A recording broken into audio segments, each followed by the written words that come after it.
By the way, पूरा किस तरह होता है? What's your source of income? ये घर, mind you, I would like to also say on record, on the camera, ये है देखने में बड़ा खूबसूरत बड़ा है, मगर इसके अंदर कुछ नहीं है. इससे ज्यादा सिंपल घर मैंने नहीं देखा. अब आई डोंट नो, शायद आपने पीछे तिजोरियों में कुछ छुपाया हो कि नहीं, हमारी रसाई उधर तक नहीं है. मगर दैट बीइंग सेड, ये फिर भी उठना बैठना, ये अपने सारे अखराजात तो किस तरह पूरे होते हैं? मैं आप सोचें कि मैंने एक दफा मुझे क्राइसिस आ गया 99 में. मेरे पास पैसे, क्योंकि मैं तो सारा वक्त या तब हॉस्पिटल के लिए, पॉलिटिक्स के लिए काम कर रहा था. तो जब पैसा खत्म हुआ, वर्ल्ड कप आ गया. मैंने वर्ल्ड कप में 6 हफ्ते में 90 लाख रुपया बनाया. 6 हफ्ते में वर्ल्ड कप. वो 99 की बात कर रहा हूँ. वो मुझे काफी देर ले गया.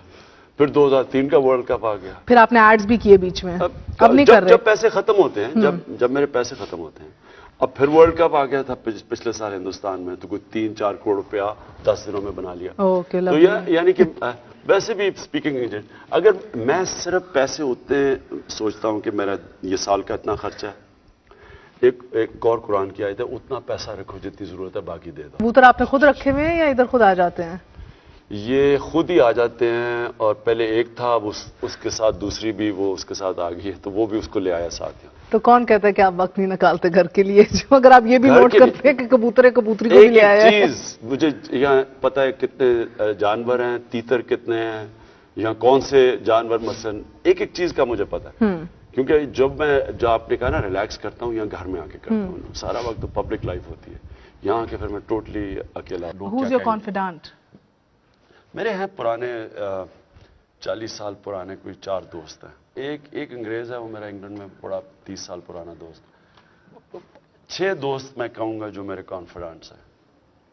Have you been let down by anybody? नहीं. तो हमेशा लोगों की रीडिंग भी आपने दुरुस्ती की है? नहीं, ये नहीं बात. ये है कि मैं लोगों से कभी एक्सपेक्ट नहीं करता. यानी आप कभी दोस्ती को आजमाए ना. मैं कभी आजमाता नहीं हूँ दोस्ती को. यानी अगर मैं आजमाइश में, मैं अकेला डील करता हूँ. मैं चाहता ही नहीं हूँ कि अपने किसी दोस्त को आजमाऊं ताकि मैं लेट डाउन हूँ. नहीं, मगर ये तो कहा जाता है कि आपको गुस्सा बड़ी जल्दी चढ़ जाता है. आप कहते हैं आप आजमाते नहीं है, मगर एक्सपेक्टेशंस तो होती हैं. नहीं, इसका तो ताल्लुक नहीं है. देखिए, गुस्सा और चीज़ है. यानी आपके ऊपर जब बुरा वक्त आता है, मैं कभी भी अपने बुरे वक्त पे किसी के पास नहीं जाता मदद के लिए. खुद डील करता हूँ. क्योंकि अगर आप में लेट डाउन होंगे ना, कि आप जब किसी को आजमाएं. मैं कभी किसी दोस्ती को नहीं आजमाता. मुझे ये ना कहिएगा कि होगा. रियलिस्टिकली और हाइपोथेटिकली यू डोंट विन. आप अक्सरियत नहीं लेते एट ऑल. आपने बताया हुआ है कि मैं ऑपोजिशन में बैठ जाऊंगा. ठीक है, गिव अप कर जाएंगे, दिल टूटेगा. बड़े नारे लगाए, बड़ी उम्मीदें लगाई, बड़ा कहा, लोग जाग गए, अब ये हो जाएगा, वो हो जाएगा, दिल टूटेगा. देखो, लोग जिंदगी को कैसे देखते हैं. एक होता है वो जो, और जो मेरी जिंदगी की फिलॉसफी है कि मैं हमेशा समझता हूं कि मैं जीतूंगा. अगर नहीं जीतूंगा तो जो भी होगा मैं उसका मुकाबला कर लूंगा, हार का मुकाबला कर लूंगा. एक जिंदगी से हार के खौफ पे जिंदगी गुजारते हैं. अगर मैं हार गया तो क्या होगा. ये 2 डिफरेंट सोचें हैं जिंदगी की. ये एटीट्यूड्स डिफरेंट है. एक नेगेटिव है, एक पॉजिटिव है. एक कामयाब इंसान है, एक फेल्ड इंसान है. जो हार से डरता है उसने कभी आज तक बड़ा काम नहीं किया.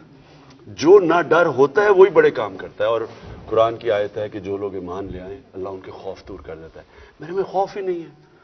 अगर मैं जान मारूंगा, पूरी कोशिश करूंगा. इलेक्शन अगर हार गया, फिर से कोशिश करूंगा. लेकिन अगर तो मैंने कोई पर्सनल इंटरेस्ट हो, यानी कि मैंने कोई फैक्ट्रियां बनानी हो, माल बनाना कुछ हो,